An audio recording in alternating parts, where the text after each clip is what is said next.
እግዚአብሔር ፊት ጣሉ። ኤርምያስ የቃሉ ትርጉም እግዚአብሔር አለ ከፍ ከፍ ያደርጋል። እስቲ እግዚአብሔር በሉ። ከፍ ከፍ ያደርገናል። እግዚአብሔር ከፍታን ያደርግላችሁ። እግዚአብሔር በጊዜው ለተዋረዱት ከፍታ ይሆናል። እግዚአብሔር ለጊዜው ብታለቅሱ በሰዓቱ ደግሞ እንባን ከጉንጫችሁ ላይ ይጠርጋል። በሕይወታችሁ ውስጥ ለቅሶ ቢሆን፣ በትዳራችሁ ውስጥ ለቅሶ ቢበዛ፣ ሰንሰለታማ የሆነ ችግር በሕይወታችሁ ቢፈራረቅ፣ እወጣዋለሁ አልፈዋለሁ የምትሉትን መውጣት አቅቷችሁ ዳዴ እያላችሁ በእግራችሁ መራመድ አቅቷችሁ እጃችሁንም ጨምራችሁ ምትንፏቀቁ አላችሁ። ኑሮ ያልተሳካላችሁ፣ ትዳር ያልሰመረላችሁ፣ ንግዱን እየጀመራችሁ የምታውቆሙት የቱንም እናንተ የምትጀምሩት ነገር ስኬት አላመጣ ብሎ በኑሮ ሸለቆ ውስጥ ደግሞ የምታለቅሱ ሰዎች አላችሁ። ዛሬ እንዲህ እላችኋለሁ፣ እግዚአብሔር በሰዓቱ ሲጎበኝ ከፍ ከፍ ያደርግሃል። ኤርምያስ ምዕራፍ 22 ቁጥር 30 ላይ ያለውን መለኮታዊ ሐሳብ በማንሳት ነው። ቃሉ እንዲህ ይላል፣ በዘመኑ ያልተሳካለት ሰው ይላል። እስቲ ከኔ ጋር ትላላችሁ፣ በዘመኑ በሉ። ያልተሳካለት ሰው፣ በዘመኗ ያልተሳካላት ሴት፣ በዘመኑ ያልተሳካለት ወንድ። መንፈስ ቅዱስ ስኬት ነው ለሕይወታችን ያደርግልን። ይህንን ቃል የተናገረው ነቢየ እግዚአብሔር ታላቁ ኤርምያስ የተናገረው ቃል ነው። ኤርምያስ ማለት የቃሉ ትርጉም ወይም ደግሞ የቃሉ ፍቺ እግዚአብሔር ከፍ ያደርጋል ማለት ነው። እግዚአብሔር በዝቅታው ስላላችሁ ከፍታን ያምጣላችሁ። እግዚአብሔር ለተዋረዳችሁት እግዚአብሔር ክብርን ያደርግላችሁ። ለጊዜው አንገት የሰበራችሁ ካላችሁ በጊዜው ቀና እስኪያረጋችሁ ልመናችሁን እግዚአብሔር ይምጣና ከፍ ከፍ ያደርገን። ለቅሶ የበዛበትን ትዳር፣ ማጉረምረም የበዛበትን ትዳር፣ ተስፋ የቆረጥንበትን ሕይወት እግዚአብሔር ይምጣና ይቀይርልን። አሜን በሉ። ማን ይቀይረው? ይገርማል። በዘመኑ ያልተሳካለት ሰው አለን ኤርምያስ። በሕይወት ዘመን ያልተሳካለት ሰው አለ። በትዳር ዘመኑ ያልተሳካለት ባለ ትዳር አለ። የእግዚአብሔር ልጆች በትዳር ዘመኑ ያልተሳካለት ባለ ትዳር፣ በንግድ ስራው ያልተሳካለት ነጋዴ፣ በመሪ ዘመኑ ያልተሳካለት መሪ። እንዴት ልበላችሁ? ብዙ አይነት ስኬቶች አሉ በሕይወት። አሁን እዚህ ውስጥ ያልተሳካልን ነገር ምንድነው ብንል፣ ግማሹ በትዳር ደግሞ ትዳርን ይዞ በልጅ ልጅ ይዞ ደግሞ አልተባረካለ፣ ንግድ ጀምሮ ያልተሰመረለታል፣ ተምሮ ስራ ያጣል። በተለያየ ዘርፍ ስኬት የሚለውን ነገር ልናገኝ አልቻልንም። የኛ ጥረት የኛ ሩጫ ምንም ሊፈጥርልን ደግሞ አልቻለም። አንዳንድ ጊዜ ቢዝነስ የሚያማክሩ ሰዎች ገንዘቡን ሳትይዙ በጣም በጭንቅላታችሁ ውስጥ ቢሊየነር አድርጓችሁ ምክር መክሯችሁ ይወጣሉ። ከምክሩ በኋላ እናንተ ያላችሁበት ህይወት ላይ ቆማችኋል። ምንም የተለወጠ የለም። ሞቲቬሽናል ስፒከር የሚባሉ ሰዎች አሉ። ሞቲቬት የሚያደርጉ ለስራ የሚያነሳሱ ናቸው። ለስራ ያነሳሳሉ እንጂ ከወደቅንበት የሚያነሱን አይደሉም። ከኃጢአት የሚያጥቡን አይደለም። ከእግዚአብሔር ጋር የሚያገናኙን ሞቲቬሽናል ስፒከር የሆኑት ሰዎች የሉም። ልብ አድርጋችሁ ስሙኝ። አሁን የእግዚአብሔር ቃል የሚነገረው ከውድቀታችን እንድንነሳ ነው። ከተዳደፍንበት እንድንጠራ ነው። የሚያጥበን ጌታ አለስ። መቆሸሻችን ከገባንና ካመንለት፣ መውደቃችን ከገባን እጃችንን እሱ ደግሞ እጁ የሚያነሳን ጌታ ነግራችኋል። ብዙ በሕይወታችሁ ያልተፈቱ ቋጠሮች አሉ። አዎ ከቋጠሮ በፊት መፈታት ያለብህ አንተ ራስህ ነህ። ጤናማ ያልሆነ ትዳር ውስጥ ያለ፣ ጤናማ ያልሆነ ንግድ ውስጥ ያላችሁ፣ ጤናማ ያልሆነ ቤተሰብ ውስጥ ያላችሁ፣ መጀመሪያ ትዳራችሁ ይፈወስ፣ መጀመሪያ ንግዳችሁ ይፈወስ፣ መጀመሪያ እናንተ ጤናማዎች ሁኑ። ለዚህ ነው ብዙ አይነት በሕይወታችን ስኬት የሚለው ነገር የተለየን። በዘመኑ ያልተሳካለት ሰው፣ በሕይወቱ ውጣ ውረድ ያላችሁ፣ ለጊዜ ተቸግራችሁ የተጎሳቆላችሁ፣ ለጊዜው አንገት የደፋችሁ፣ ዛሬም ማልቀስ ነገም በሰው ፊት መቆም፣ ኑሯችሁ ሁሉ ከብድር ያልወጣ ከብድር ማታልፉ፣ ሁሉ ጊዜ በሰው ፊት መቆም እየሰለቻችሁ፣ ሰው የምትጠይቁበትን ቋንቋ ያጣችሁ፣ ብድር የተበደራችሁ መንደሩን ዞራችሁ ምትገቡ፣ አመሻሽ ላይ ወደ ቤት ምትገቡ፣ ሌሊት ከቤት ምትወጡ አላችሁ፣ በሰቆቃ የምትኖሩ አላችሁ። የወር ደሞዛችሁ ይኸው ቤት ልጆቻችሁን ማስተዳደር አቅቶት በጭንቀት ውስጥ ያላችሁ ሰዎች አላችሁ። ስኬት ማን ነው? ስኬት ምንድነው? ኤርምያስ የቃሉ ትርጉም የራሱ የስሙ ትርጉም ያደርጋል። አይዟችሁ ለጊዜው ነው፣ አይዟችሁ ማጣት ሊኖር ይችላል፣ አይዟችሁ ጉስቁልናችሁ ቤተ ዘመድ ተሰብስቦ የእናንተ ጥያቄ መፍታት ላይችል ይችላል። ገንዘብ የማይመልሰውን ጥያቄህን ግን አማኑኤል ይመልሰዋል። አይዞ ወንድሜ፣ ስልጣን የማይፈታውን ጥያቄ መድኃኔዓለም ይፈታዋል። ልመናችሁን ለባለጸጋዎች አይደለም ለመድኃኔዓለም ንገሩት። እሱ የኑሯችሁን ቋጠሮ ሊፈታ የሚችል የመረረብ ነገር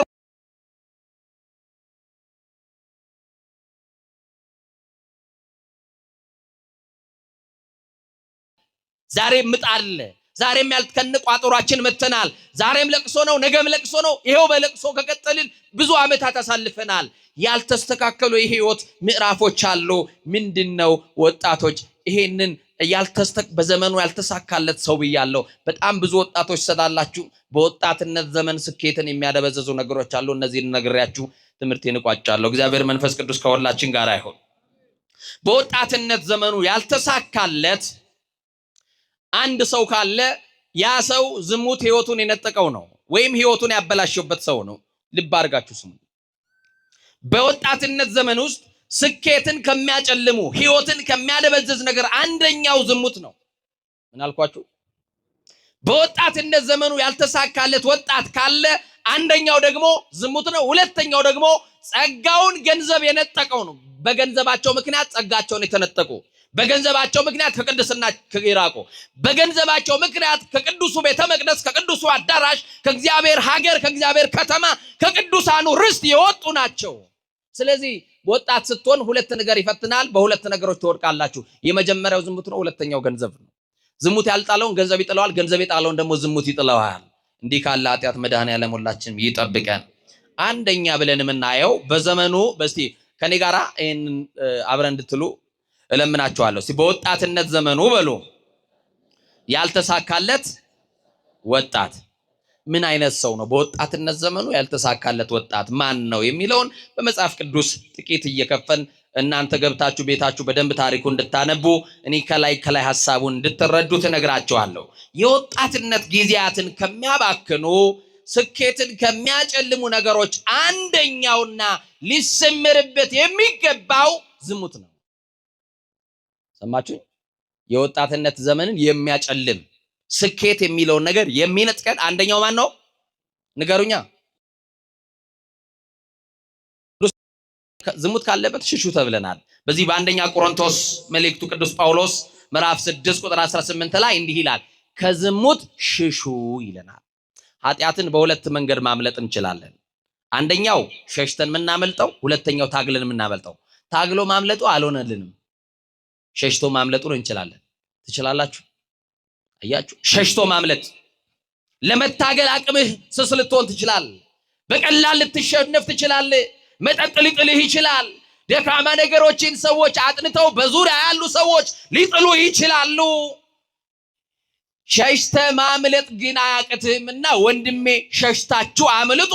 ዝሙት ከነገሰባት መንደር፣ እግዚአብሔር ካልከበረባት ስፍራ ሸሽታችሁ አምልጡ። ቅዱስ ጳውሎስ የነገረን ለቆሮንቶስ ክርስቲያኖች በጊዜው ይናገር እንጂ ለኔና ለናንተ ዝሙት ስኬትን፣ ዝሙት ህይወትን ስለሚያጨልም ከዝሙት ምን በሉ አለ? ሽሹ አለ። በሁለተኛ ሳሙኤል ምዕራፍ 13 ቁጥር 1 ጀምራችሁ ስታነቡ አንድ ታሪክ እናገኛለን። ይህንን ታሪክ ምናልባት በተለያዩ መምህራን አባቶች ተምራችኋል። አጠር አድርጌ እነግራችኋለሁ። እንዲህ ይላል መጽሐፈ ሳሙኤል ካልዕ ምዕራፍ 13 ቁጥር 1 ላይ፣ ከዚህም በኋላ እንዲሆነ ለዳዊት ልጅ ለአቤሴሎም አንዲት የተዋበች እህት ነበረችው፣ ስሟም ትዕማር ነበር። የዳዊት ልጅ አምኖንን ወደዳት። አምኖንም ከእህቱ ከትዕማር የተነሳ እጅግ ስለተከዘ ታመመ። ድንግልም ነበረችና አንዳች ያደርጋት ዘንድ በዓይኑ ፊት ጭንቅ ሆኖበት ነበረ። ለአምኖንም የዳዊት ወንድም የሳምዓ ልጅ ኢዮናዳብ የሚባል ወዳጅ ነበረው። ኢዮናዳብም እጅግ ብልህ ሰው ነበር። እርሱም የንጉሥ ልጅ ሆይ ስለምን በቀን በቀን ትከሳለህ አለው። ከሰውነት ተራ ወጥተሃል፣ ጠቁረሃል።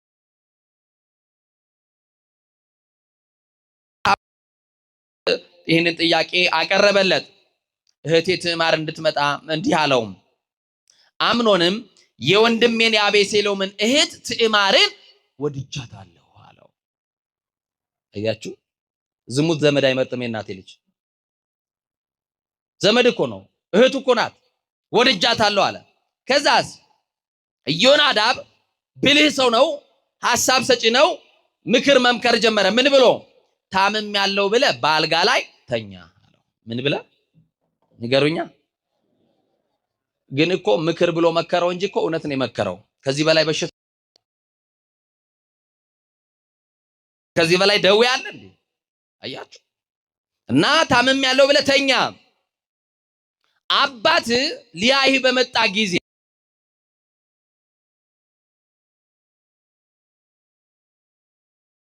ከሷ እጅ እንድበላ እሷን ወደ እኔ ላክልኝ ብለ ለምነው። የዛን ጊዜ የወደድካት ሴት ወደ እልፍኝ ትገባለች፣ የወደድከውን አድርግ ብሎ መከረው ይላል። ልብ አድርጋችሁ ስሙ።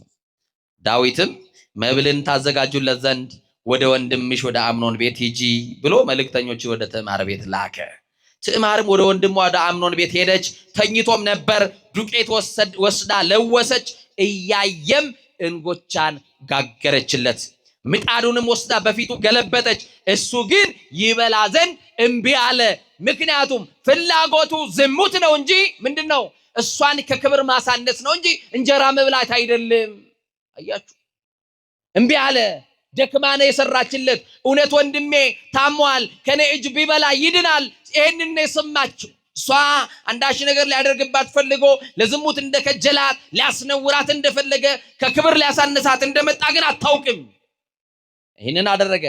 ከዛስ ሰውን ሁሉ ከቤት ውስጥ አስወጡልኝ አለ። አያችሁ፣ ሰው ሁሉ ከቤት ሲወጣ ይህንን ሁሉ ነገር አልጠረጠረችም። ሰውም ሁሉ ከእርሱ ወጣ። አምኖንም ትዕማርን ከእጅሽ በላ ዘንድ መብሉን ወደ እልፍኙ አግቢ አለ። ወደ መተኛው፣ አያችሁ፣ ወደ ማረፊያው ክፍል አስገቢው አላት። ትዕማርም የሰራችውን እንጎቻ ወስዳ ወንድሟ አምኖን ወዳለበት እልፍኝ አስገባችው። መብሉን ባቀረበች ጊዜ ያዛትና እህቴ ሆይ ነይ ከኔም ጋር ተኚ አላት ይላል። አማኑኤል ይጠብቀን። በእውነት ከኔ ጋር ነይ አላት። እንተኛም አላት። ምን ብላ መለሰች? ወንድሜ ሆይ አይሆንም አለ። በቃ ዝሙትን አይሆንም በሉ። የሚያቆሸሻችሁን ነገር አይሆንም በሉ። እግዚአብሔር የማይከብርበትን ነገር፣ መቅደስ ሰውነታችን የሚያቆሸሽ ነገር ከሆነ አይሆንም በሉ። ያችሁ ለቅድስና ነው እሺ ብሎ የተባል ነው። አይሆንም አለችው። ቃሏን ግን አልሰማም። ከእርሷም ይልቅ ብርቱ ነበርና በግድ ይዞ አስነወራት ይላል። በግድ ይዞ ምን አላት? አስነወራት። የሚፈልገው ኃጢአት ከእሷ ጋር ማመንዘር፣ በዝሙት መውደቅ ነበረ ፍላጎቱ። የሚፈልገው ተሳካለት፣ አመነዘረ። ከዛ በኋላ ከወደዳት መውደድ ይልቅ አብዝቶ ጠላት ይላል። አያችሁ መጨረሻዋን። ዓለም እንደዚህ ነው። አላምጣ ምትተፋኔ እናቴ ልጅ። ዓለም እንደ ሸንኮራ አገዳ መጣ ትተፋለች። ሳት አያችሁ፣ አኝካ ትተፋናለች። ግድ የለም አኝካ እንኳን ከተፋችን ግድ የለም። ማን ይፈልገናል? አማኑኤል ይፈልገናል። ዓለም ይኸው መጣ ወዛችን ጠውልገን እንመጣለን። ማን ይፈልገናል? ማን ያለመልመናል? በቃ ቆሽሸን እኮ ነው የምንመጣው። ለመንጻት እኮ ነው የምንመጣው። መቆሸሻችን ሲገባን እኮ ነው የምንመጣው። ሕፃን ልጅ መቆሸሹ ሲገባ ወደ እናቱ ይሄዳል፣ እናቱ ስለምታጥበው። እኛ መቆሸሻችን ሲገባን ወደ እናቱ ቤተክርስቲያን እንመጣለን። ምንድነው ታዲያ አቃተን? ቤተክርስቲያኑን እኮ መተናል። ይሄው ቃሉን እየሰማን ነው። መታጠቡ ላይ ፈራን። ንስሐ ምን ነው? መንጻቱ ላይ ፈራን። ምን ነው? ንስሐ መግባቱ ላይ ፈራን። ምን ነው? ከምስጢራት ተሳትፎ መድረስ፣ ቅዱስ ቁርባን መቀበል ለምን ፈራን? ውስጥ ገብቶ ማስቀደሱን አልፈራንም? የሌሊቱን እንቅልፍ አሸንፎ ማህሌት መቆሙን አልፈራንም? አያችሁ፣ ዝሙት ህይወታቸውን ያበላሸባቸው ናቸው። በዘመኑ ያልተሳካለት ወጣት የተባለው ዝሙት ህይወቱን የነጠቀው ልክ እንደዚህ ሰው እንደ አቤሴሎም ልጅ ዝሙት ህይወቱን ያበላሸበት ሰው ነው።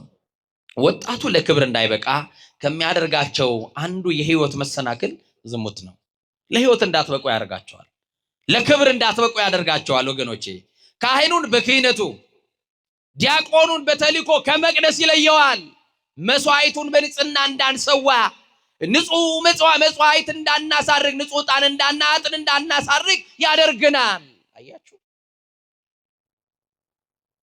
እና እግዚአብሔር መንፈስ ቅዱስ ሰውነታችን ይጠብቅልን። በዚህ በዮሐንስ ወንጌል ምዕራፍ 8 ላይም ታሪኳን የምታውቋት ሴት ዘመኗን ሁሉ በዝሙት በምንዝር የኖረች ሴት ዝሙት መተዳደሪያ የሆነላት ወደ እርሷ እየገቡ የሚያመነዝሩ ሰዎች ከዛ የሚፈልጉትን ካደረጉ በኋላ በሚሰጧት ሳንቲም የምትኖር ሴት ነበረች። አንድ ቀን ወደ ክርስቶስ እቀርባለሁ አላለችም። አንድ ቀን ከበደሌ ነጻለሁ ብላላ ባላሰበችበት ሰዓት ከሳሾች ቀርበው ክርስቶስ ጋር እንዳደረሷት ለዚህ ታሪክ እንግዳ አይደላችሁ። ወንጀለኛ ተብላ ለብቻዋ። ወገኖቼ አሁን አማኑኤል ደብቆልን ነው እንጂ ሁላችን ወንጀለኛ አይደለን። አማኑኤል አልፎን ነው እንጂ አትቶልን ነው እንጂ ሰርዞልን ነው እንጂ አይቶ እንዳላየ ለንስሐ ዕድል ሰጥቶን ነው እንጂ ቢገልጥብንማ ማን ንጹህ አለ? የለም እኮ። ማን ለክብር የሚበቃል? የለም እኮ። እንደው አሁን ለመቅደሱን መጥናለን ራሳችንን ብንፈትሽ፣ እንደው ለአውደ ምሕረቱ ስንመጥናለን እንደኔ ያለው ደካማው መምህር አልቆሸሽንም? የደከምንበት ነገር የለም አለ? ማን ሸፍኖልን? ማን ደብቆልን? ማን ከድኖልን? ማን ከቶልን? አይ ክብር ለመድኃኔዓለም ይሁን። በደልና ኃጢአታችን እንደ ብቅል ላላሰጣብን ለአማኑኤል ክብር ይሁንለት። አሜን በሉ። ይገርማል እኮ።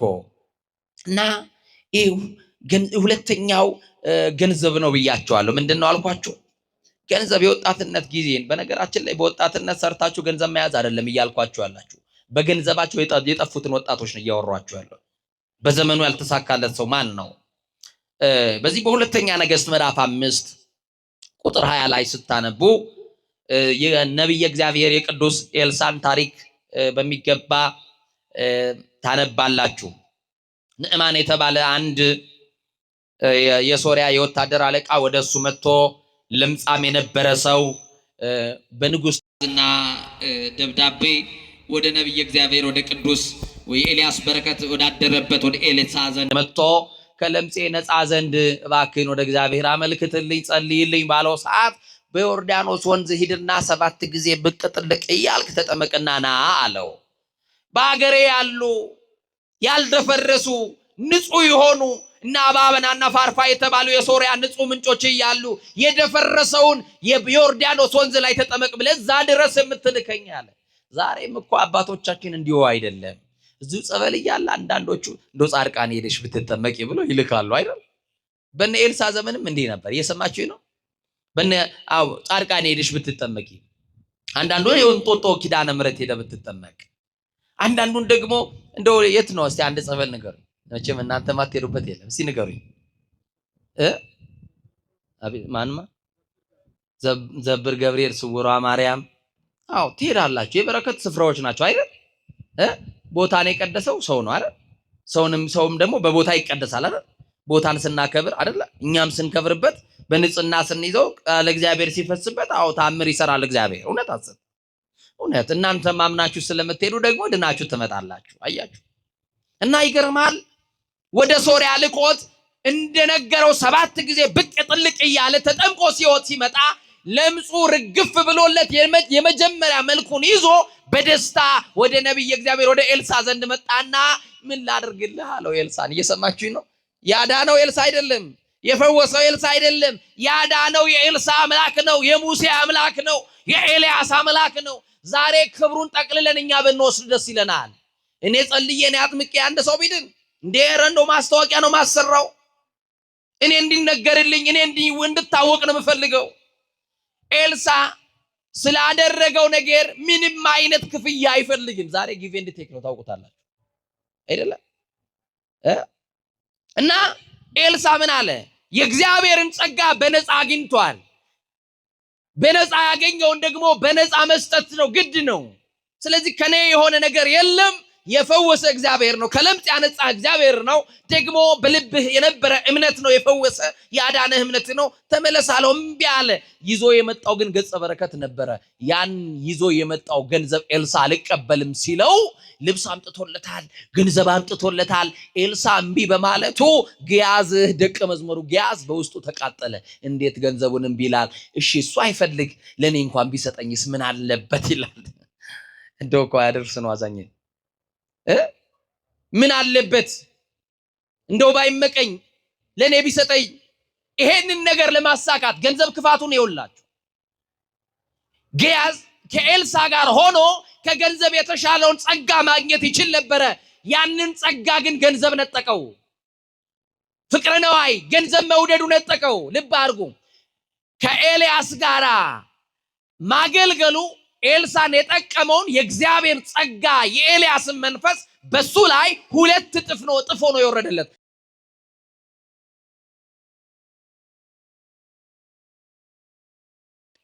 ደቀ መዝሙር ነው። ከመምህሩ የተሻለውን ጸጋ ያገኝ ነበረ፣ ግን ገንዘብ ነጠቀው። ልብ አድርጉ ወጣቶች፣ ዝሙት ያልነጠቀው ሌላው ደግሞ ገንዘብ ይነጥቀዋል።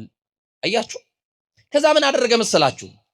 ኤልሳን ሸወደና ሳያየው ተደብቆ ተሰናብቶ ወደ ሀገሩ እየተመለሰ ድኖ የሚመለሰውን ድሮ መቼም ገዳም ግሸን ማርያም ታውቃላችሁ አይደል? ግሸን ማርያም ሄዶ የሚያውቅ ሰው እስቲ እጁን ያሳየኝ። እንዴ እኔ እኮ ለመዘግብ እኮ አይደለም፣ ቀጣይ ምዝገባ አይደለም፣ እኔ ጉዞ አዘጋጅ አይደለም። እስቲ አውጡ አሳዩኝ። 1 2 3 4 ሰው ምናምን አይቻለሁ። የለም እንደው ብር ቢኖረኝ ወስዳችሁ ነበር። እሺ ጥሩ ነው። ግሸን ማርያም ስንሄድ አንድ ልክ የሰማችሁ ይናል ኩታበር አካባቢ ነው አለፍ እንደተባለ ተለያየን የሚባል ወንዝ አለ እና ተለያየን ወንዝ ላይ ሰው ሁሉ እየወረደ ይታጠባል። ሰማችሁኝ አይደል? ወንዙ ራሱን የቻለ ታሪክ አለው። ተለያየን የተባለበት ምንድነው እየጠየቅኩ አይ ከዚህ በኋላ ከኃጢአት ጋር ቻው ቻው እየተባባልን ነው። እስከዛሬ የሰራነውን በውሃ ታጥበን ምን እያልን ነው? ይሄማ እግዚአብሔርን ማታለል ነው የሚሆነው። ንስሐ ሳይገባ ንገሩኝ እንጂ ወደ ካህን ሳልቀርብ ቀኖና ሳንወስድ አያችሁ፣ ሳንጾም ሳንጸልይ ይሄ ውሸት ነው። ይሄ አይሆንም። የሰማችሁ ይኖር። ከዛ በኋላስ መስቀሉ ላይ ይወጣል ግሸን ማርያም። እኔ እንጃ፣ እኔ በዘመናችን እንደዛ አይነት በሬ ሲታረድም አይቻላል። መስቀሉ ላይ የፈሰሰው የክርስቶስ ደም ነው። መስቀሉ ላይ ወተን እንኳን የምንበላው የበሬ ስጋ ነው። መስቀሉ ላይ ልብ አድርጉ፣ መስቀሉ ላይ የፈሰሰው የኢየሱስ ክርስቶስ ደም ነው። ያነጻንም ሁሉ ኃጣውኢን የተባለው እዛም ሄደን የበሬን የፍየል የበግ ደም አፍስሰን ስጋ በልተን ወይን ጠጥተን ጠላ ጨልጠን እንመለሳለን። ይሄ ነው ከኃጢአት መለያየት? ከኃጢአት መለያየት ይሄ ነው ወይ? መስቀሉ ላይ ወተን የታረደውን የክርስቶስን ስጋ መቼ ነው ምንበላው? መስቀሉ ላይ ወተን መጣን፣ ፎቶ ተነስተን ቲክቶክ ሰርተን አሳውቀን አሳውጀን ዛሬ ጉዟችን ሰመረ አማረ ብለን ስንወርድስ እየዳነ ሄደ እየዳነ እያለን ስንወጣ አልጋ በአልጋ ነው እያለን እየሰማችሁኝ ነው። ከነቋጠሯችን ሄደን ሳንፈታ መምጣታችን አያሳዝንም? ያልተሳካለት ሰው ማለት እኮ እኛ ነን። አናለቅስም መስቀሉ ላይ ወተን። የክርስቶስ መስቀል ግማዱ ያለው እዛ ነው። መስቀሉ ላይ እኮ ነው ማልቀስ፣ መስቀሉ ላይ እኮ ነው ማንባት፣ መስቀሉ ላይ ነው ስለ ኃጢአት ማንባት ማልቀስ፣ ራስን መውቀስ፣ ራስን መክሰስ መስቀሉ ላይ ወጥቶ ነው እንጂ የእናቴ ልጅ ቢቻልስ መስቀሉ ላይ ለክርስቶስ ለዛ ለስጋውና ደሙ እንዲያበቃ እንዶ ተስሎ መምጣት ነው እንጂ መስቀሉ ላይ ወጣ የሽሮ የበርበሬ ጥያቄ ዛሬም መስቀሉ ላይ ነው ስለ ጤፍ፣ ስለ ኑሮ፣ ስለ ቤት ኪራይ፣ ስለ እንጀራ፣ ስለ ምናምን ስለሚያልቀው ስለ ጊዜያዊው አያችሁ የስጋ ፍላጎት ለሆነው ነገር የዚህን ዓለም አምሮታችን መቼ እንደሚወጣልን አላውቅም። መስቀሉ ላይ ሄደን መቼ ነው ክርስቶስን የምናየው? በዚህ ወር ነው መሰለኝ ታኅሳስ 11 ቅዱስ ያሬድ ዓመታዊ በዓል ነበር አይደል? ቅዱስ ያሬድ ታውቃላችሁ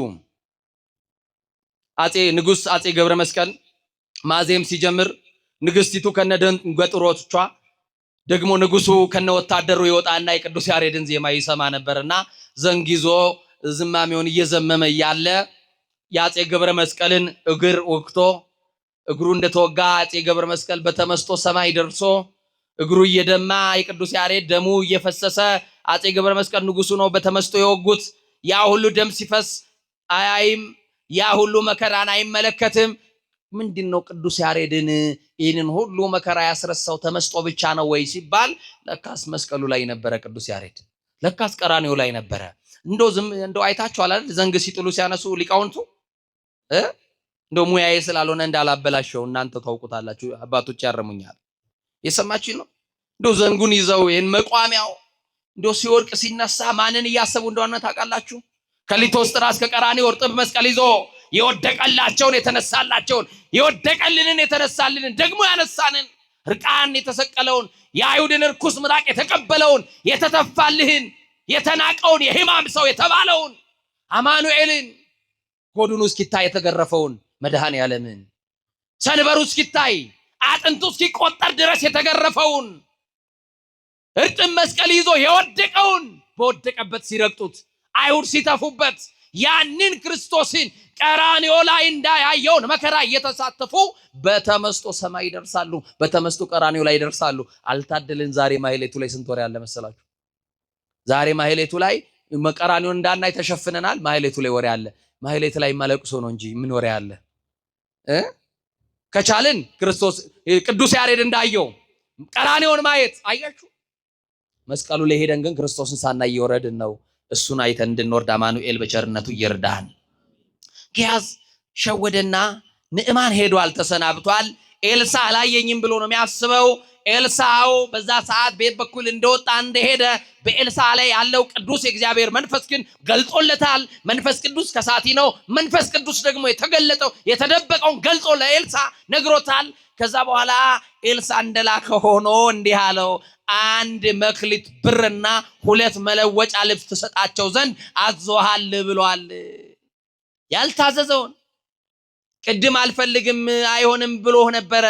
ለሱ ግን ስጠው ብሎሃል። አምጣው ብሎት ከመንገድ ላይ እንግዲያውስ ምን ገዶኝ ይሄንንም እኮ ያመጣሁት ለኤልሳ ነበረ፣ እሱ አያስፈልገኝም፣ የእግዚአብሔርን ጸጋ በነፃ ነው ያካፈልኩ ብሎ መርቆ ሸኝቶኛል። ከፈለገው ደግሞ ምን ገዶኝ ወደ ቤት ይዤ ከመመለስ ብሎ ያንን ልብስና ብሩን ሰጠው። ጊያዝ አጭበርብሮ ተቀብሎ ብሩን ቀብሮ ባዶ እጁን ወደ ኤልሳ ዘንድ ቀረበ። መምህሩ ምን አለው? ከየት መጣህ አለው። አረ የትም አልሄድኩኝም እዚሁ ነኝ አለ። እንዲህ ብሎ አለው፣ የትም አልሄድክም? አዎ ብሎ መምህሩን ሲዋሸው በንዕማን ላይ ወጥቶ የነበረው ለምጽ ባንተ ላይ ይውጣብህ አለው። ገንዘብ ጸጋን ይነጥቃል። ገንዘብ አያችሁ፣ አጭበረበረ በገንዘብ። ዛሬስ በሚዛን ነበር ድሮ የምናጭበረብረው። አንድ ክፍለ ሀገር በጣም እህል አምራቾች ናቸው እና አንድ ልጅ ነው የሚነግረኝ፣ እየሰማችኝ ነው። መጋዘን ቁጭ ብዬ እህል ገዛለሁ ከገበሬ አለ። የኢትዮጵያ ገበሬ ደግሞ የምታውቁት ነው። እንደኔ ሂሳብ እንኳን በስርዓት እንደው አሁን ሂሳብ ተማርኩ ብል እኔ እንኳን አይሆንልኝም። እንደው የምታውቁት ነው። ከፊሉ ነው የተማረው አይደል? እንደው ምናልባት አሁን ያለው እየተማረ ሊሆን ይችላል። ሂሳብ የምንሰራው በእጃችን ነው አለ። እየሰማችኝ ነው። ኪሎ 8 ዝን ኪሎውን የሆነ የምንወስድባቸው ነገር አለኝ አለ። ቀጠለ ደግሞ አንድ አለኝ እያልኩ ነው ሂሳብ የሚይዘው አለ። ያቺ አንድ አትደመርም። እየሰማችኝ ነው። እንዲህ እያደረኩ ብዙ ዘመኔን የኢትዮጵያን ገበሬ ሳጭበረብሮ ኖርኩኝ። ዛሬ ግን አንድ አለኝ የሚለው ራሱ ገበሬ ሆኗል። ማን አስተምሮት? እኛው። ይሰማችኝ ነው። እኛው ማሩ ላይ ባዕድ ነገር፣ ቅቤው ላይ ሙዝ ነበር ምን ቀልሰው። አረ ሙዝስ ከሆነ እሱስ ምግብ ነው። የሚገል ነገር ራሱ እንደው ገንዘብ ካገኘ ሰው የሚከትበት ይመስለኛል። በበርበሬው ላይ ሸክላ ነበር ድሮ የሚጨምረው። አረ አሁንም ሸክላውንም ችግር የለውም ይኸው እየበላ ነው።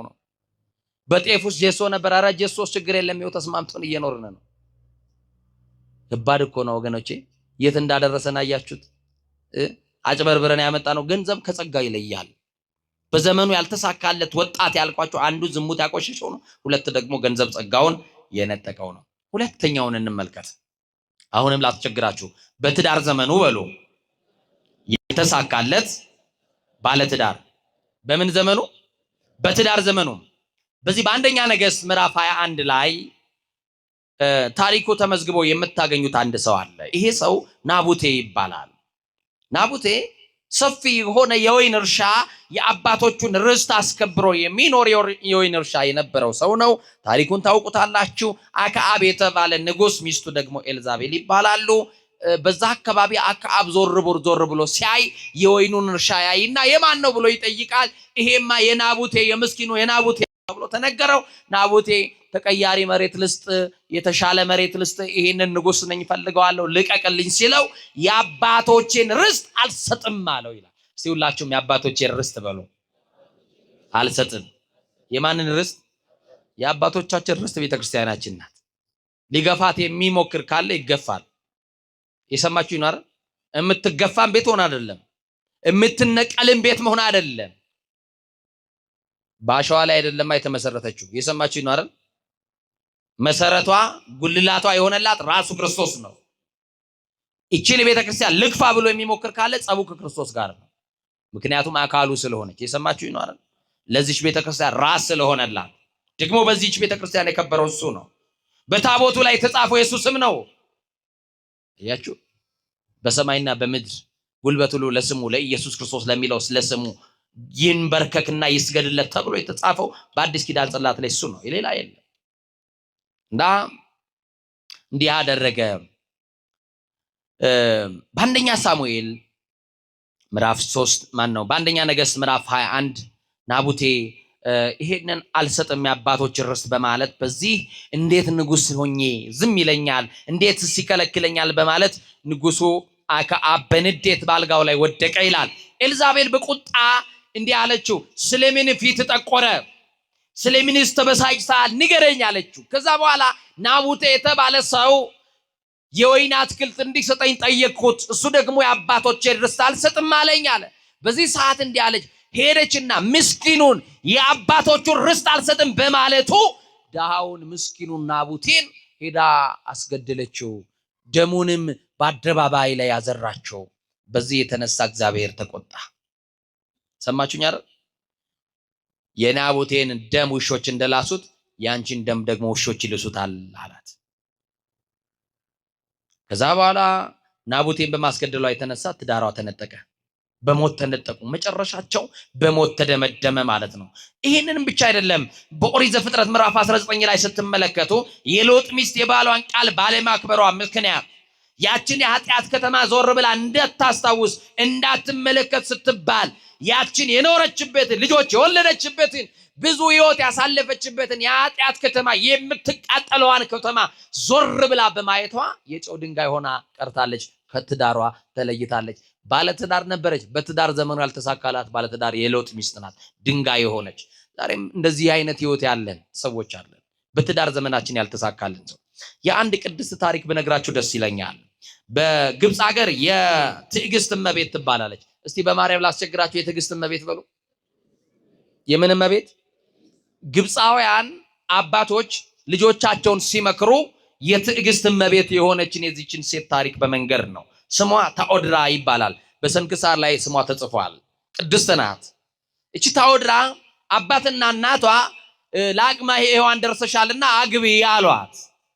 ከዛም እኔ ፍላጎቴ ምንኩስና ነው፣ ክርስቶስን የሙሉ ጊዜ አገልጋይ ሆኜ እሱን ማገልገል ፈልጋለሁ፣ ሙሽርነቴ ሰማያዊ እንዲሆን የክርስቶስ ሙሽራ እንደሆን እፈልጋለሁ። እናንተ ደግሞ አግቢ ብላችሁኛል። አባቴን ንቄ እናቴን አቃልዬ ቢመነኩስ ደግሞ እግዚአብሔር አይቀበለኝም። ግድ የለም፣ ከተቀደሰ ጋብቻ ደግሞ የተቀደሱ ቅዱሳን ይወጣሉ። ጋብቻው መቀደስ ነው። ጋብቻው ከተቀደሰ ዛሬም ቅዱሳን ይገኛሉ። ጋብቻንም የባረከው የመሰረተው መስራቹም ራሱ ባለቤቱ ነው። የጋብቻውን ፈቃጅ ራሱ ነው። ጥሩ ነው አለችና ግን እኔ ማገባው በስጋውና በደሙ ነው አለች። አያችሁ ምርጫ በምንድን ነው አለች? በስጋውና በደሙ ነው። ከዛ ሻሉ ባላጩላት በስጋው ደሙ ቤተክርስቲያን ሞሸረቻቸው፣ ቃል ኪዳን አደረጉ። እንዲህ እያሉ ሲኖሩ በጣም ብርቱ ሴት ስለነበረች አንድ ሌሊት ተነሳችና ባክን ባሌ ወደ ቤተክርስቲያን እንሂድ። ሌሊት እኮ ነው፣ ሲነጋ ነው እኮ ምን ሄደው ከምስጢራት የምንሳተፈው በጠዋት በማለዳ ሄደን ነው። አሁን ሰዓቱ እኮ ከባድ ነው፣ ምሽት ነው፣ ሌሊት ነው። ሴት ነሽ፣ ብቻሽን ሜዳችም ፈተና ይገጥምሻል፣ ተይ አላት። በትዳር ዘመኑ ያልተሳካለት ምንድን ያልኳችሁ? ባለትዳር። ልብ አድርጎ ባልና ሚስቶች መለያየት የለባቸውም። ምን የለባቸው? ለአገልግሎትም ከቻሉ አብረው ቢቆሙ፣ ሌሊት ቤተክርስቲያንም ቢሄዱ አብረው ቢመጡ፣ አያችሁ፣ ወደ ሆነ ስፍራ ሲሄዱ ቢቻል አብረው ቢሄዱ፣ እንዳይፈተኑ። አያችሁ፣ ሴቶች ደካሞች ናቸው። እንዳይፈተኑ አትለዩዋቸው። ከቻላችሁ ገበያን ብትሄዱ እንቺም ሾፕ ለማድረግ ብቻ ብር ወርውረህላ ከምትሄድ አብራት ትከበራለች። እሷም በአንተ ነው የምትከበረው። እውነት አሰት እና ዘማራችሁ በእናንተ ነው የምትከበረው። እውነት አሰት። ስለዚህ አትለዩዋቸው ለማለት ነው። እና አይ አለች። ከቻልክ አብረን እንሂድ ተነስ። አይ ደክሞኛል አለ። በዛን ሰዓት በጣም ውብና ቆንጆ ሴት ስለነበረች የሚከታተላት አንድ ሰው ነበረ። ምቹ ጊዜ የሚፈልግ ሰው ነበረ። ሊያስነውራት የሚፈልግ ሰው ነበረ። ከዛ በኋላ ይቺ ሴት ተነሳችና በቃ ቤተክርስቲያን መሄድ አለብኝ፣ እኔ ያልተኛም ቆሜ ለእግዚአብሔር ምስጋና ማቅረብ አለብኝ፣ እኔ እሱን ማምለክ አለብኝ አለችና ተነስታ ሄደች። ስትሄድ አጋጣሚ ሆነና ያ የሚፈልጋት ሰው መውጫና መግቢያዋን ይጠባበቅ ነበርና ተከተላት። ወደ ቤተክርስቲያን ስትሄድ ከመንገድ ላይ ያዘና አስነወራት። የሰማችሁኝ ነው? ምን አላት? አስነወራት።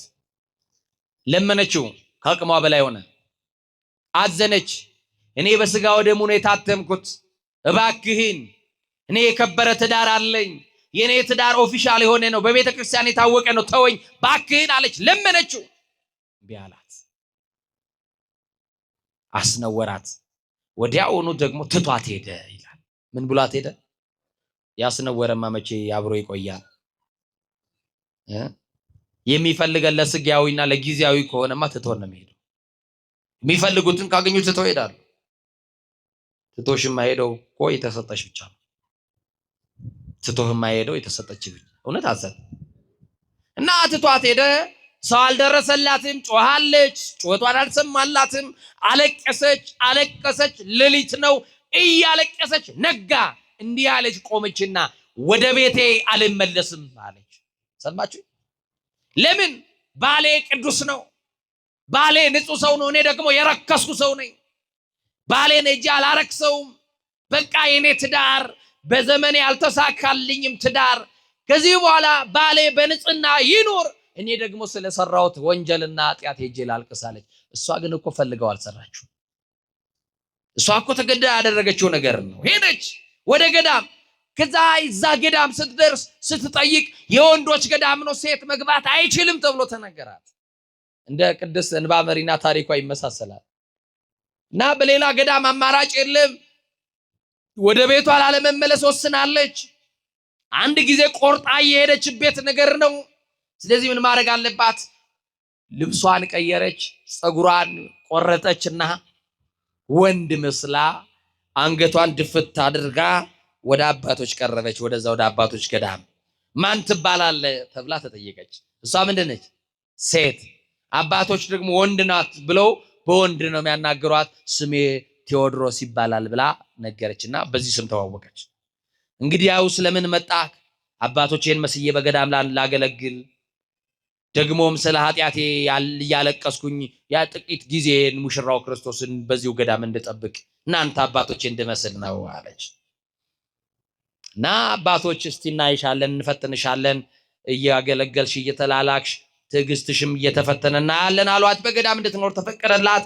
አባ ቴዎድሮስ ወንድ መስሎ፣ ቅድስት አውድራ ሴት ሆና ግን ወንድ መስላት ቴዎድሮስ በሚለው ስም አባቶች ሲልኳት በፍጥነት ሲጠሯት አቤት ትላለች፣ ሲልኳት ወዴት ትላለች። እንዲህ እያለች ለረጅም ዓመታት ካገለገለች በኋላ ብዙ ፈተናዎችን አልፈሃልና አባ ቴዎድሮስ አሁን ላንተ ቆብ ተፈቅዶልሃል፣ መመንኮስ አለብህ አሉ። ገዳሙን ለወሰነለትና መነኮሱት። አባ ቴዎድሮስ ተባለ። የሰማችሁ ነው? አባ ቴዎድሮስ ተባለ፣ መኖር ጀመረ። አሁን ፈተና መጣ። ትዳሩ ፈተና አለው። የእናቴ ልጅ ምንኩስናው ፈተና አለው። ምን ፈተና የሌለበት አለ? አንዳንዱ ሞኞች በትዳር ህይወታቸው ውስጥ ፈተና ሲበዛባቸው እንደው የእጭ ምንኩስና ይሻለኛል ብለው እንደው ማስፈራሪያ አድርገውታል። አይደለም፣ ሁለቱም ማትረፊያ ነው። የእናቴ ልጅ የተሰጠ መክሊት ላይ ብትቆይ ይሻላል። እውነት አስብ፣ እውነት አስብ። እውነት አሁንና አንዳንድ ጊዜ ደግሞ ሰው ሲከስር አይደለም ገዳም የሚሄደው፣ ሲያጣ አይደለም ገዳም የሚሄደው። መጽሐፍ የሚናገረው የቅዱሳን ገድልም የሚያወራው ሙሉውን ነገር ትቶ ነው የሚመነነው። በጉድለት ሰዓት አይደለም፣ በክስረት ሰዓት አይደለም፣ ዘመድ ሲሞትብህ አይደለም፣ ከእጅ ያለው ሲበተን አይደለም፣ ቤት ጭቅጭቅ ሲነሳ አይደለም። ደስታ የሆነ የሞቀን ቤት ነው ለእግዚአብሔር ትቶ መውጣት። የሞላውን ጎጆ ነው እንጂ ትቶ መውጣት የእናቴ ልጅ ይሄ ነው ምናኔ የሚባለው። እና ፈተና መጣ። የሰማችሁኝ ነው? በትዳር ውስጥ ፈተና ገጥሟታል። እየሰማችሁኝ ነው አይደል? ደግሞ መነኮሰች። አሁንም ፈተና መጣ። ነግሮናል እኮ የክብር ባለቤት በዓለም ሳላችሁ መከራ አለባችሁ አለ አይደለ? ነገር ግን አይዟችሁ እኔ ዓለምን አሸንፌላችኋለሁ ብሎናል። ፈተናው ምንድን እንደሆነ ታውቃላችሁ? ወደ ገዳሙ አበምኔት ክስ መጣ። በዚህ ገዳም ያለ አንድ መነኩሴ አንድን ሴት አስነውሮ ልጅ ወልዷል ተባለ። አበምኔቱ ደነገጡ። የገዳሙን ማህበር ሰበሰቡና ሕፃን ልጅ ያዘች ሴት አለች፣ ማን ነው እስቲ ከዚህ ውስጥ በደንብ ለይ አንቺን ያስነወረሽ? የዚህ ሕፃን አባት ማን ነው እስቲ እንወቀው ሲሉ አባ ቴዎድሮስ ጋር መጣችና ለዚህ ነው አለች። እሱ ግን ምንድነው? አባ ቴዎድሮስ ምንድነው? ያያችሁ ፈተና ይመጣል። የትኛውም ህይወት ፈተና አለው። በዘመኑ ያልተሳካ በትዳር ዘመኑ ያልተሳካላት ባለ ትዳር ምንናም ደግሞ በምናኔዋ ደግሞ ሌላ ፈተና ቆብ የሚያስወልቅ ፈተና መጣ። ይኸው ከባድ መስቀሉን ስትይዘው መስቀልን የሚያስጥል ፈተና ይገጥማል። በትዳር ጠብቅ፣ ታገስ፣ ተንበርከክ፣ በቃ አለቀ። ትዳርሽ ውስጥ ጠብቂ። ያልሞላ ነገር ካለ ያልተስተካካ ያልሰጠሽ ነገር ካለ ጠብቀው እስኪሰጥ። ባይሰጥህም በጉድለት ልታመሰግነው ግዴታህ ነው።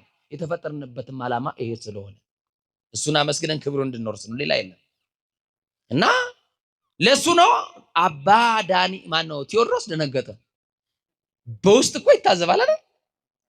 ይሄ እንደው እንዴት ያለው ጅል ነው። ያው ሴት ሆኜ እንደው ልጁ ያንተ ነው ተብዬ እንደው አያሳፍርም? አዛኝቷል። ዛሬም ጣት የምንጠቆምባቸው ሰዎች ማንነታቸውን በስርዓት የምናውቃቸው ሰዎች አይደለም። አያችሁ፣ አናጣራም። ሁለት ጆሮ ተሰጥቶናል፣ አፋችን አንድ ነው። አያችሁ፣ አፋችን ስንት ነው? ግን ይኸውላችሁ አይደለም የምናስገባው፣ የምናወጣው ነው የሚበልጠው። በደንብ አናጣን ሰማም። መተቸትን ነው የሚቀድመን። ማማት፣ መቆራረጥ፣ መከታተፍ፣ ታርጋ መለጠፍ፣ ቁንጮ መንጨት፣ ስም መስጠት፣ ይሄ ይቀናል። መፈትፈት እኮ ይሄ እኮ ነው። አያችሁ ምን እንዳለ ታውቃላችሁ? አባ ቴዎድሮስ አባቶች የመነኮሳት እኔ ደካማ ልጃችሁን ማሩ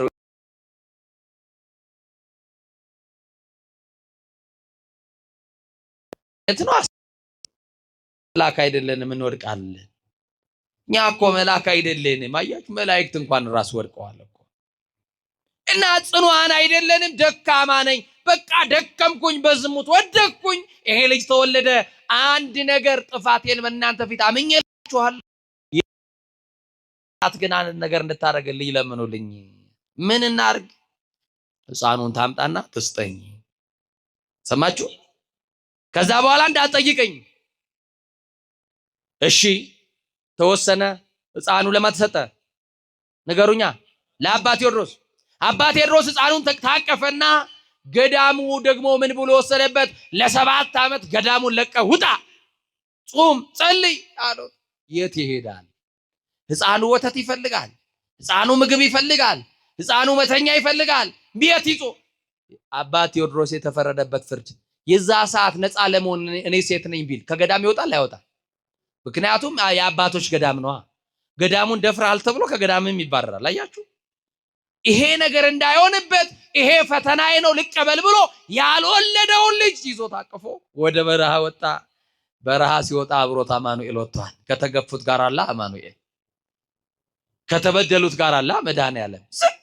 ከዛ በዋሻ ውስጥ ገባና ቶራ እንዲታለብለት አደረገ። አማኑኤል ሚዳንቋ ታውቃላችሁ? ይመጡና ይታለቡለት። ሕፃኑን ያንን ወተት እያጠጣ ለ7 ዓመት እሱ እያለቀሰ እየጸለየ። በጣም የሚገርማችሁ ለ7 ዓመት በዋሻ ውስጥ በነበረው ቆይታ ስለራሱ ሳይሆን ያለቀሰው አባ ቴዎድሮስ ወይም እናታችን ስላስነወራት ሰው ነበር የጸለየችው። አይገርም? ከክብር ያሳነሳትን ሰው እግዚአብሔር ሆይ ማረው። በዝሙት የወደቀውን በዘመኑ ያልተሳካለት ወንድ ነው። በዘመኑ ያልተሳካለት ሰው ነው። ዝሙት ቅድስናውን የነጠቀው ነው። ማረው፣ ይቅር በለው እያለች ጸለየችለት። እነኚህ ቅዱሳን ይጸልዩልን። ዛሬ ለረከስነው ለተዳደፍነው አማኑኤል በእውነት ምሕረት እንዲያደርግልን ቅዱሳን ያልቀሱልን። አያችሁ ነውር አድርጎ በደል በድሏት ከትዳሯ ለይቷት ይሄ ሁሉ ነገር ላደረገባት ሰው ምሕረት ለመነችለት።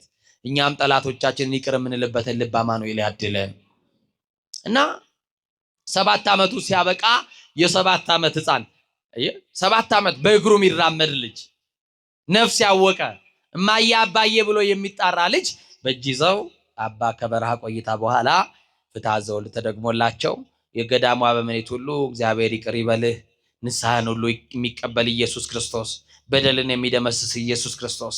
ኃጢአትን የሚደመስስ ማን? ኢየሱስ ክርስቶስ። ኃጢአትን ደምስሶልሃል፣ አሁን ከማህበረ መነኮሳት ጋር ተቀላቅለህ ማገልገል ትችላለህ ብለው እንደገና መለሱት። የሰማችሁኝ ነው። ሕፃኑም እንግዲያው አባቱ እኔ ነኝና እዚሁ እናንተን አባቶቼን መስሎ እንዲያድግ ፍቀዱለት ተባለ። ሕፃኑም ተፈቀደለትና በዛ መኖር ሲጀምር ለኔ ግን አሉ አባ። ሰማችሁ? ከአባቶቼ ጋር ለመኖር ጥፋቴን እያስታወስኩት አንገቴን እየሰበርኩኝ ነውሬን ስለማውቅ ደካማ ስለሆንኩ ከበረቱት አባቶቼ ካልሳቱት አባቶቼ ጋር መደመር ስለማይገባኝ ለብቻዬ በዋሻ እንድኖር ሕፃኑን ብቻ ተቀበሉኝ። ከወር አንድ ቀን የሚጎበኘኝን አንድ ረድ ብቻ አድርጉልኝ። አገልጋይ የሚላላክ ሰው ብቻ አድርጉልኝ። በቃኝ፣ እኔ ዋሻ ልግባል። አባት ቴዎድሮስ እሺ አለ። ገዳሙ ፈቀደለት። አበምኔቱ ከአንድ ወር እንዲጎበኘው ሰው ልኮለታል። አንድ ቀን ጨለማ ነው፣ ማታ ነው። ቅዱስ አባ ቴዎድሮስ ባለበት ዋሻ ውስጥ ብርሃን ይበራል። ምን ይበራል? ብዙ ኃጢአት ባለችበት የእግዚአብሔር ጸጋ ትበዛለች።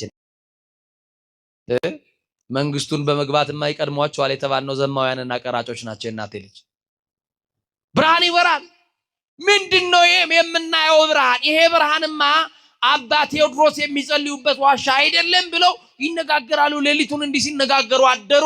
በጠዋት ማለዳ ምንድነው ያ ብርሃን? እሳት ነው ምንድነው? ማየት አለብን አሉና አባቶች ተሰብስበው ሲያዩ ለካስ ከከበረ አስከሬኗ ላይ የሚወጣ ብርሃን ነበረ። እሷ አርፋለች። አስከሬኗ ግን እንደ ፀሐይ እያበራ ቅድስናዋን ይመሰክር ነበረ። ንጹህ እንደነበረች ድንግል ያንን ኃጢአት እንዳልሰራች በደለች ተብሎ የተከሰሰችበት ክስ የሷ እንዳልሆነ ይመሰክር። ሞታ እንኳን አስከሬኗ ብርሃን ይበራ ነበረ። መጡ። እንዴት ያለ ጻድቅ ነው ሳናውቀው አስከሬን ሁሉ ብርሃን ተሞልቷል ብለው ጸሎት አደረጉና አባቶች እንደገዳሙ ስርዓት ደግሞ ገንዘን መቅበር ይገባናል ብለው ቅስናውን ሲያወልቁ ሴት መሆኗን አወቁ። ሁሉም ከአበምኔቱ ጀምሮ ተደፍቶ ሳናውቅ 7 ዓመት ሙሉ ከገዳም አባረን ጻድቅ የሷ ያልሆነውን ልጅ ወንድ ናት ብለን ስንሰጥ አሜን ብላ የራሷ ያልሆነውን ልጅ አሳድጋ ለገዳም የሰጠች እንዴት ያለች ትዕግስተኛ የትዕግስት እመቤት ናት አሏት። በዚህ አሁን በግብፅ ሀገር ቅድስት ታኦድራ የምትባለው እናት የትዕግስት እመቤት ይሏታል። እኛንም ትዕግስተኛ ያድርገን። በአገልግሎት ዘመኑ ያልተሳካለት ባለትዳር ይህች ሴት ነበረች። ግን መጨረሻው ግን በስኬት ተደምድሟል። እየሰማችሁ ነው አይደል? ሶስተኛውን አብራችሁ ትጠሩና ትምህርታችንን እንጨርሳለን። በአገልግሎት ዘመኑ በሉስ ታካለ አልኳችሁ። በአገልግሎት ዘመኑ በአንደኛ ሳሙኤል ምዕራፍ 3 ቁጥር 1 ጀምራችሁ ስታነቡ በካህኑ ኤሊ ዘመን አፍኒንና ፊናንስ የተባሉ የድፍረት ኃጢአት በቤተ መቅደስ ውስጥ ያደርጉ ነበረ። ለእግዚአብሔር ቤት የሚመጣውን ለመስዋዕቱን ስጋ ይበሉ ነበረ። ደግሞ ከእስራኤል ሴቶች ጋር በመገናኛው ድንኳን ላይ ያመነዝሩ ነበረ።